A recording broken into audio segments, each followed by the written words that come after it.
spoken to so many of my friends in the Arab world. They said, look, what we are doing is to reassure the local chaps that now stop talking on Fridays. Enough is enough. What's gone is gone. The woman has said, I'm sorry, so they're. You know what happened in Nigeria? I was there when this Charlie Hebdo thing was going on. They attacked Christians. They burnt churches. They killed several people, including children. What have the children got to do with the cartoons? Christians were beaten to death on the streets by the mobs. And it was all politically motivated to gain influence. Let me also tell you something else. There's the University of Maryland in USA. It maintains a global terrorism database, and its 2021 version records over 200,000 terrorist incidents since 1970. I'm sorry to say, most of the incidents are linked to Islam. Then they talk of Islamophobia. There's this fascinating book, read it. It's called The Age of Sacred Terror. I think a fellow called Daniel Benjamin, another fellow called Stephen Simon. And they say that Islamic terrorists are motivated by religious fervor. That's exactly, but no religion sanctions violence.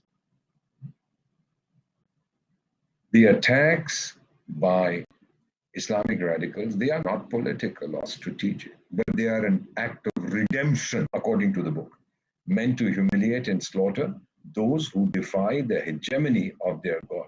One of the fellows who was responsible for the Charlie Hebdo shooting in France, he called a French journalist and said, we are the defenders of Prophet Muhammad. While the famous Bangladeshi writer, I forget her name, it'll come to me in a moment, Lima, I think is her name. And she said if the Prophet were alive today, he would squirm over what these self-professed defenders of Islam are doing. You know, non-Muslims today believe that Muslims are intolerant of others' points of view. That's not the way the world goes around. Many years ago, The Economist carried a cover cartoon depicting a new clash of civilizations with a horse-mounted crusader and a Moor ready to pounce on each other. And it carried the caption, "Oh no, not again." And I remember a cartoon in an American newspaper after a wanted Muslim terrorist was eliminated in some country. It had the caption, and this is interesting, again, forgive me for saying this, you're a young lady. It said, "Warm up the virgins, here I come." Well, there is enough evidence that Muslims can be very violent when it comes to religion. Perhaps, as psychologists say, it is the conditions of our condition of Islamic communities today across the world. So they find refuge in atavism, recalling the era of the Prophet, seeking to recreate it. When Pakistan was created in 1947, there's a character called Muhammad Ali Jinnah who said, oh, this is going to be the new Medina. Only a handful of the states from princely India decided to go to the new Medina. And we had 565 princely states. I think 555 opted for India, and maybe 8 or 9 or 10 went off to Pakistan. Now, late last year, a Sri Lankan man was tortured, beaten, burned to death by a mob in Pakistan because he tore down a poster that he felt was defacing his war, but it carried a quote from the Quran. Dozens in the crowd took selfies with his dead body. I've heard this Organization of Islamic Cooperation. Did you guys condemn this insensate disrespect to a corpse? And recently, over 50 people were killed in a Catholic church in Nigeria by Muslim attackers. Did you condemn that? I don't think I've seen that. Now, the ruling party in India, given our secular ethos, has taken action.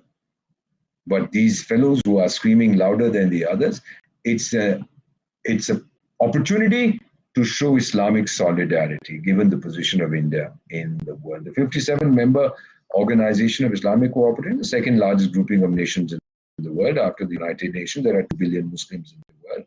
Well, more power to them. 40 of the 57 members of the OIC, Organization of Islamic Cooperation, are involved in a conflict situation with another member.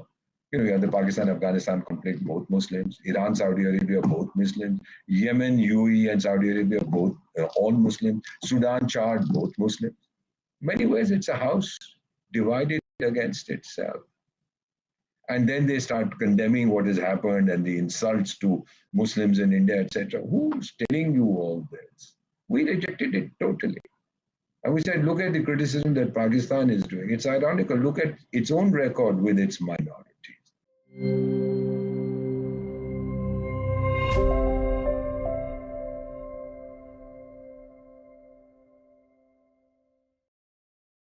Please remember to subscribe to us and switch on the notifications for this channel.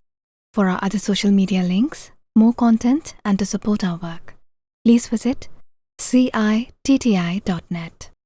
Dhanyavad. Namaskar.